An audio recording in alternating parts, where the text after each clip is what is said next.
कोई इतनी सदाकत तो इसमें यूं कोई उसमें कोई असला या इस किस्म की चीज कोई नाजायज रखने की तो रिश्त नहीं थी।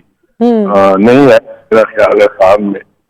पर उसको अंडर प्रेशर लाने की इन्होंने आखिरकार ये भी तो अब पॉलिसी जो चल रही है वो चल रही है राना सनाउल्लाह और मरियम नवाज शरीफ की। और वो पॉलिसी तो है कि बस ये इनका खात्मा ही करना है। और वो खुद ही मरियम कहती है, क्लियरली कहती है कि मैं ये